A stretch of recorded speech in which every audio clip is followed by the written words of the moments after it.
Ndakuramukije ikaze mu kiganiro ukwigisha kuzima, ikiganiro kigufasha gutahura ijambo ry'Imana. Uno munsi ni igice ca kabiri c'ikiyago cerekeye ugucungurwa, aho tugiye kuyaga ku bintu bine ukwiye kwama uzirikana uriko uriyumvira ugucungurwa. Ndi kumwe na mwene so Oswald Nshimirimana, amasanzwe ndi umupasitori. Ndakunda kwiga no kwigishwa ijambo ry'Imana, ndakunda kwandika ivy'Imana iriko iranyigisha mu ijambo ryayo, kandi ndakunda gusangira n'abandi ivyo Imana iba iriko irampa gutahura mu ijambo ryayo. Mbega ivyo bintu bine ukwiye kwama uzirikana wibuka igihe uriko uriyumvira ivyerekeye gucungurwa n'ibihe? Ica mbere, ukwiye kwama wibuka ko ugucungurwa tukuronka biciye mu maraso ya Yesu Kristo gusa. Iki kirahambaye gose. Ugucungurwa kwacu ntiguhagaze mu kindi kintu na kimwe, guhagaze mu gucungurwa n'amaraso ya Yesu. Ducungurwa biciye mu maraso ya Yesu Kristo gusa, si kubera ifeza, si kubera izahabu, si kubera ibikorwa, si kubera umuntu kanaka ahambaye tuzinanye canke tuzi yabayeho, ni kubera amaraso ya Yesu Kristo twacunguwe. Usomye mu Banyefeso igice ca mbere ku murongo w'indwi, niho havuga ngo muri we niho duherwa ugucungurwa n'amaraso yiwe. Muri Yesu Kristo niho duherwa ugucungurwa n'amaraso yiwe. Amaraso yiwe nico giciro gikwiye cihagije cashoboye gucungura umwana w'umuntu. Nico gituma tudakeneye uwundi muhuza hagati yacu n'Imana, kuko umwana w'umuntu ntiyoshobora gucungura uwundi mwana w'umuntu, kuko umuntu bwiwe ni umunyavyaha. Vyasavye ko utigeze akora icaha, vyasavye ko Imana yihindura ikambara umubiri, maze Kristo akaba atagira icaha kugira ngo ashobore gucungura umwana w'umuntu. Rero ntidukeneye uwundi muhuza. Yesu Kristo arikwije, arihagije, amaraso yiwe arikwije, nico giciro gihambaye cikwije gishobora gucungura umwana w'umuntu. Nivyo hariho abantu bakomeye muri iyi si twemera, mugabo nta numwe ashobora guhuza umuntu n'Imana, kuko umuntu nawe ubwiwe ni umunyavyaha. Ibikorwa vyacu, imaze twotanga, utwigoro twokora, nta na kimwe twokora coshobora kugira agaciro ko gucungura umwana w'umuntu. Rero ugucungurwa tukuronka biciye mu maraso ya Yesu Kristo gusa. Ica kabiri ukwiye kwama wibuka ni uko Imana yarungitse umwana wayo mw'isi kugira ngo adukure munsi y'ubuja, ariko kandi aduhe kwidegemvya. Yesu Kristo yaje mw'isi ngo adukure munsi y'ubuja, mugabo kandi aduhe kwidegemvya. Dusomye mw'ikete Pawulo yandikiye Abigalatiya igice ca 5 umurongo wa mbere, havuga gute? Havuga ngo Kristo yatugobotoye ngo tube mu mwidegemvyo, nuko muhagarare mushikamye, nimukongere kuzingirwa no gutwazwa ituntu n'ubuja.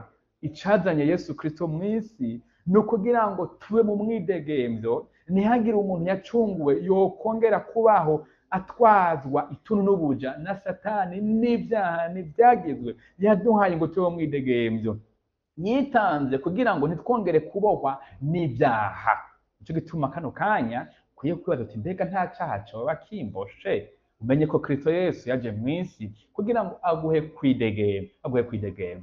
Ica gatatu ukwiye kwama uzirikana, kwama wiyumvira ko igihe uriko uriyumvira ugucungurwa, nuko ugucungurwa twaronse nuko ibihe bidashira. Nuko ibihe bidashira vyabaye rimwe gusa, ntivyama vyisubiriza uko umwaka utashe, uko uwa Mungu uje, uko ukwezi guheze. Ugucungurwa twaronse muri Yesu Kristo nuko ibihe bidashira. Usomye mu Baheburayo igice c'9 ku murongo wa 12 havuga ngo kandi amaraso y'impene canke ay'amashuri siyo yamushikanye ahera cane, ariko yahashikanywe n'ayiwe maraso rimwe gusa, yironkeye ugucungura kw'ibihe bidashira.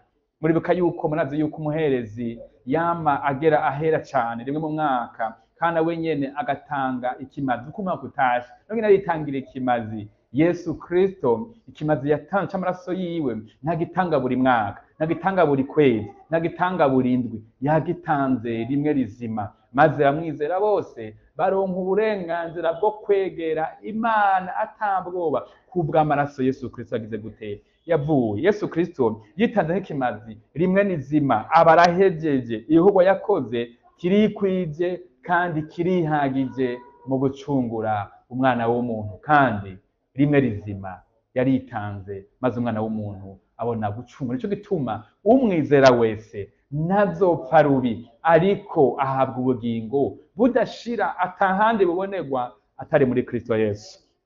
Ica gatatu ukwiye kwama wiyumvira ko kuzirikana kuvyerekeye gucungurwa nuko amaraso ya Yesu Kristo yatanzwe ngo tube abiwe. Yesu Kristo yashishe amaraso kugira ngo duhinduke abiwe, ntitwongere kuba abaja b'icaha, abaja b'ivyagizwe, abaja ba Satani, abaja b'umuntu n'umwe, mugabo ngo duhinduke abiwe. Usomye ivyakozwe n'intumwa igice ca 20 ku murongo wa 28 havuga ayo majambo. Pawulo ariko arabwira abazizwa shengero, abarongozi b'ishengero, igikorwa cabo akibibutsa. Mwumva ingene yababwiye ngo mwirinde ubwanyu, muzigame n'ubusho bwose mpwemu yera yabashizemwo, ngo mube abo kubuzezwa, kugira ngo muragire ishengero ry'Imana iryo yaguze amaraso yiwe, iryo yaguze amaraso yayo. Nkubwiye Bibiliya yerekana ko ishengero si iry'umuntu, ahubwo n'iryo Yesu Kristo yaguze n'amaraso yiwe. Abibutsa no majambo ati mwibuke kuragira ubusho bw'Imana mwajeje kugira ngo muragire ishengero ry'Imana iryo yaguze amaraso yiwe, amaraso yiwe. Yesu yitanze ngo duhinduke abiwe, ntitwongere kujakarira ikintu na kimwe canke umuntu n'umwe, ariko ngo duhinduke abiwe, abo agaba, abo ategeka, aduhindukirire umwami, kuko niwe mutwe w'ishengero, niwe mutwe w'ishengero. Ngibi ibintu bine ukwiye kwama uzirikana wiyumvira ko igihe uri kuriyumvira ivyerekeye ugucungurwa. Twabivuze icambere, ugucungurwa tukuronka biciye mu maraso ya Yesu Kristo gusa. Mugabo ica kabiri ukwiye kwibuka ko Imana yarungitse umwana wayo mw'isi kugira ngo adukure munsi y'ubuja, mugabo kandi aduhe kwidegemvya. Ica gatatu, ugucungurwa twaronse nuko ibihe bidashira. Ica kane twavuze ni ingene amaraso ya Yesu Kristo yatanze ngo tube abiwe. Nimba waramaze kwizera Yesu Kristo, wari ukwiye kubwira Imana uti mwami wewe wancunguye, nyigisha kugukorera kandi umpe kuba umugurano wawe by'ukuri. Nimba utayizera Yesu Kristo, urakwiye kwibuka yuko Imana igukunda kandi yarungitse Yesu Kristo mw'isi kugira ngo apfe kubw'ibyaha byawe, kugira ngo niwamwizera ntuzopfe rubi, ariko uhabwe ubugingo budashira. Nimba ukeneye ko ndagufasha gutahura ingene wo kwakira Yesu Kristo ubugingo bwawe, urashobora kunyereka kuri zino nimero ziri aha munsi, maze nkavugana nawe nkagufasha gutahura ivyo. Yesu Kristo aguhezagire.